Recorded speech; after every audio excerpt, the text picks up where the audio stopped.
दोस्तों, इस कहानी में आप सभी का स्वागत है। आज की इस कहानी का नाम है बीवी का नौकर। प्रियंका, रे मनोज, क्या हुआ? कितनी देर से तुम्हें चाय बनाने के लिए बोला हुआ है, बनी या नहीं? मनोज, ला रहा हूँ, बस 2 मिनट रुको। वो दूध लेने गया तो वहाँ भीड़ बहुत थी, इसलिए आज तुम्हारी सुबह की चाय थोड़ी लेट हो गई। प्रियंका, अच्छा एक काम करो, आज ब्रेकफास्ट में मेरे लिए मटर पोहा और वेज सैंडविच बना देना।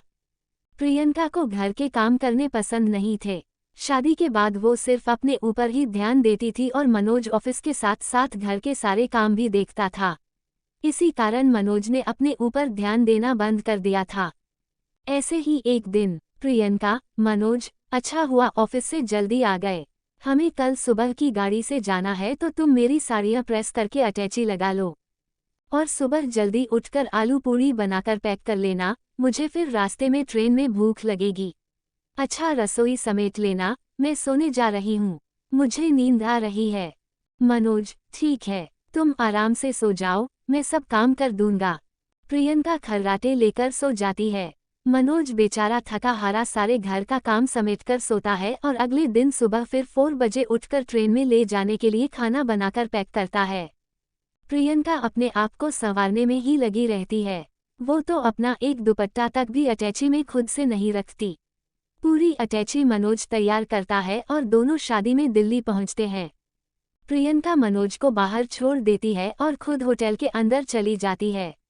मनोज बेचारा अकेले ही अटैची और बैग उठाकर अंदर जाने लगता है।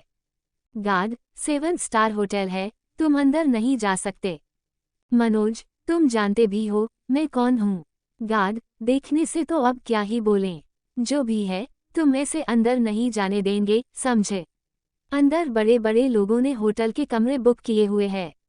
पता चले किसी का सामान इधर से उधर हो गया तो। मनोज फोन पर, प्रियंका, तुम कहो, ये लोग मुझे अंदर नहीं आने दे रहे हैं।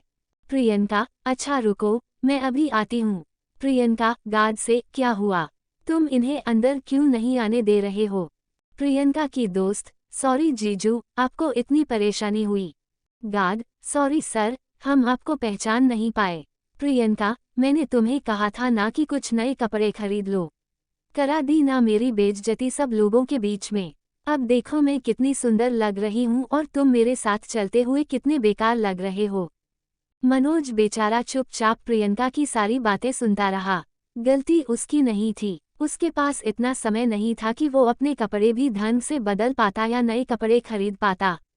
मनोज सारा दिन तो ऑफिस और घर के कामों में व्यस्त रहता है और अब अपनी सहेली की शादी के फंक्शन में भी प्रियंका ने मनोज को नौकर बनाकर रखा हुआ था। प्रियंका, मनोज, मेरे लिए एक गिलास पानी ला दो और कुछ खाने को भी लेते आना। मैं तब तक यहाँ चेयर पर बैठी हूँ। प्रियंका की दोस्त, तू तो सही है प्रियंका, तेरा सारा काम तो जीजू कर देते हैं। प्रियंका, वही तो, हस्बैंड को पहले दिन से ही अपने हाथों में रखो तो सही रहता है। तू भी इस बात को गांठ बांध ले। शादी होते ही खुद काम पर मत लग जाना, हस्बैंड से करवाना। प्रियंका की दोस्त, पागल हो रही है क्या? मेरे हस्बैंड तेरे हस्बैंड की तरह नहीं है, जो घर के काम करें। वो तो एक गिलास पानी तक उठाकर नहीं रखते। तू तो बहुत भाग्यशाली है जो तुझे मनोज जीजू जैसा हस्बैंड मिला। बेचारे चुपचाप सारा काम करते रहते हैं और छू तक नहीं करते। शीतल की शादी के सारे फंक्शन निपट जाते हैं और शादी के बाद मनोज और प्रियंका वापस घर लौट आते हैं। कुछ दिन तक ऐसे ही चलता रहता है। मनोज को कुछ दिनों से बुखार था, पर वो इस बारे में प्रियंका से छुपा रहा था और अचानक एक दिन वो बेहोश हो जाता है। प्रियंका उसे हॉस्पिटल लेकर जाते हैं। डॉक्टर, रिपोर्ट के मुताबिक इन्हें काफी दिनों से बुखार है जो कि अब बहुत बिगड़ गया है और उसने टाइफाइड का रूप ले लिया है। क्या इन्होंने जरूरत से ज्यादा शरीर से काम लिया था? प्रियंका मन में, मैं डॉक्टर से कैसे कहूँ कि ऑफिस के साथ सारे घर का काम मनोज अकेले ही करते हैं। मुझसे ये बहुत बड़ी भूल हो गई, मेरी वजह से मनोज की आज ये हालत है। प्रियंका, डॉक्टर, हाँ वो कुछ काम का स्ट्रेस मनोज के ऊपर ज्यादा आ गया था। डॉक्टर, देखिए जो भी है, पर कम से कम मनोज को ठीक होने में कुछ दिन तो लग ही जाएंगे। कुछ दिन हमें इन्हें हॉस्पिटल में ही रखना पड़ेगा। बुखार उतरने के बाद ही हम इनको छुट्टी देंगे। मनोज की सेहत का बहुत ज्यादा ध्यान रखने की जरूरत है और आप तो उनकी पत्नी हैं, तो आपसे बेहतर इनकी देखभाल कोई नहीं कर सकता। प्रियंका की आंखों में आंसू आ जाते हैं। अब वो मनोज का बहुत ध्यान रखने लगी थी। घर का सारा काम करके वो मनोज के लिए हॉस्पिटल में अच्छा खाना, फ्रूट सब तैयार करके ले जाती थी। धीरे धीरे मनोज ठीक होने लगा और उसे छुट्टी मिल जाती है। मनोज घर जाता है। एक सुबह प्रियंका, मनोज, जल्दी उठो, मैंने तुम्हारे लिए बढ़िया सी चाय बनाई है। आज हम दोनों मिलकर एक साथ चाय पियेंगे। उसके बाद मैं तुम्हारी पसंद का लंच रेडी करूंगी और तुम मुझे ऑफिस से फोन करके बता देना कि लंच कैसा बना है। मनोज, प्रियंका, तुमने मेरी कितनी देखभाल की है। सचमुच तुम्हें पत्नी के रूप में पाकर मैं बहुत खुश हूँ और तुम्हें इतना सारा घर का काम अकेले ही करना पड़ा। अब तो मैं ठीक हो गया हूँ, इसलिए मैं घर का काम फिर से संभाल लूंगा।